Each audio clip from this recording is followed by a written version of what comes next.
talk about chapter 4, where we dive deeper into the essay structure and talk about all of the pieces together. So that would mean an introduction, body paragraphs, and the conclusion. So the introduction is obviously the very beginning of the essay. Um, but before we get into the introduction, I want to talk about why we should care about these different parts. So a well-constructed essay is not just a collection of paragraphs. Um, Everything that you're writing, every sentence that you write needs to be able to go back to that thesis statement that you write. That's why writing the thesis is like so crucial, because every single sentence should support it or talk about it in some format. All right. And that includes the introduction, the body paragraphs, and the conclusion. So the introduction sets the tone for the whole entire essay. You want someone to read your essay, you want someone to continue to read your essay. So it needs to be engaging. It's going to include some opening remarks, which we'll talk about in a second. And then at the very end, it's going to include your thesis statement.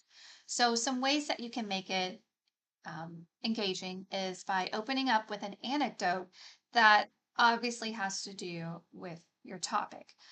You can also open up with facts like, some very statistic that somebody might not know or that is surprising.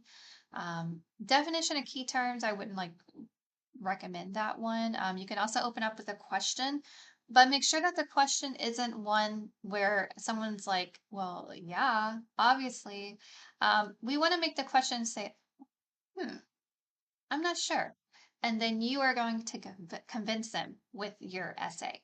You can also start out with a surprising statement. So we talked about the thesis in the last video. That is the heartbeat of your essay. Everything is going to come back to it. It should be clear, concise, and it will help identify your purpose through this.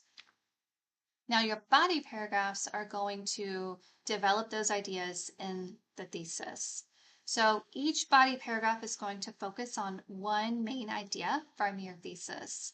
And then the ideas within need to kind of flow together, right? So if my paragraph 1 is talking about before the Civil War, I need to make sure I'm not throwing in, after the Civil War but during the Civil War. It's all focused on before the Civil War.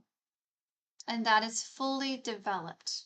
And that everything you write should go back to that thesis. So to write effective body paragraphs, here are some key points. You're going to have a topic sentence that introduces the main idea of the paragraph. So if you think back to the last video where we talked about reducing plastic waste, the first topic sentence of the first body paragraph would be about the environmental impact of it. And then you need supporting sentences, right? I need my evidence. I need anecdotes about how it had an environmental impact or what have you. And then I need to conclude it. I need to sum it up. I can't just jump right into my second point without some kind of transition. The conclusion brings it all together and wraps it up in a nice, pretty bow. So you're going to restate the main points, but you're not just going to regurgitate what you've already written, right? You're going to say it in such a way that someone is like, well, yes, what they did say in this essay absolutely makes sense, and I agree with them. You can have final thoughts. You can have a call to action. So if your essay is about that reducing plastic waste, you can have a call to action as to why schools should do that. Some strategies for effective conclusions would be a narrative, a quotation from somebody maybe that you interviewed or that was interviewed, a recommendation about maybe you recommend that schools reduce their plastic waste by 25% in the first year or something like that. And then a prediction also would be interesting. I just realized this is small. Sorry, guys.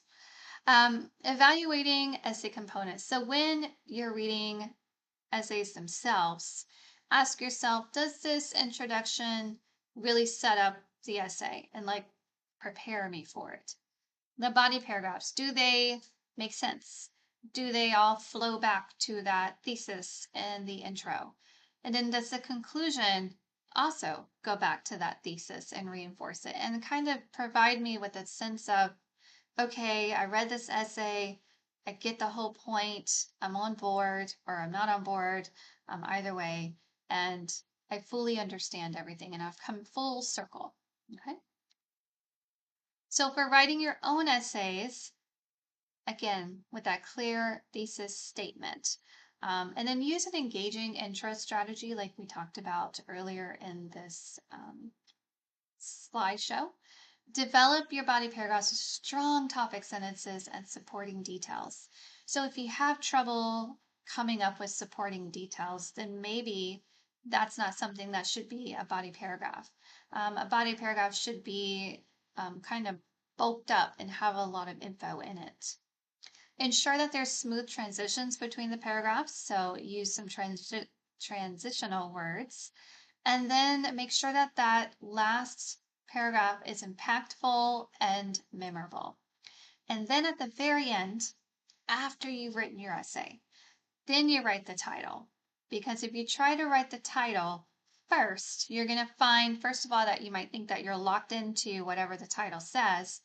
But more commonly than not, the title is not, it doesn't have enough information to make it somebody want to pick it up and read it.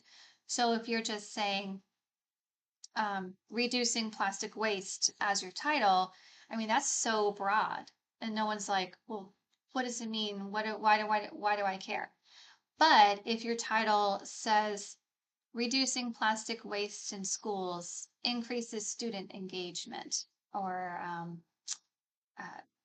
increases the environmental or decreases environment impact by 34% or something like that. Just make it a little bit more so that your essay supports it.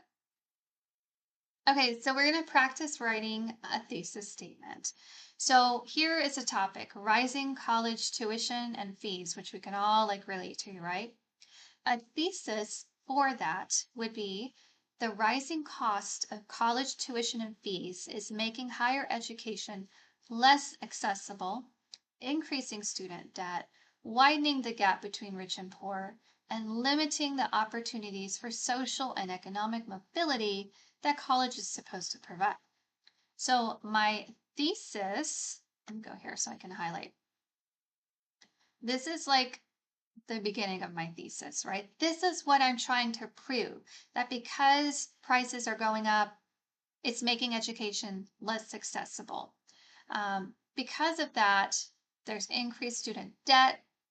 There's a widening gap between the rich and the poor, those who can afford to go to college and those who cannot. And then it's limiting opportunities that college is supposed to provide for us. So then now I want you to think about, what could a possible thesis be for reducing childhood obesity? So you need to take a stance on that one, right? How, why, and so on. This one, you can see I took a stance on rising tuition and fees by saying that it's a negative thing. The rising cost of college tuition and fees is negative, and these are why. Okay, so I look forward to seeing you guys practice your thesis statements on your upcoming essays as well.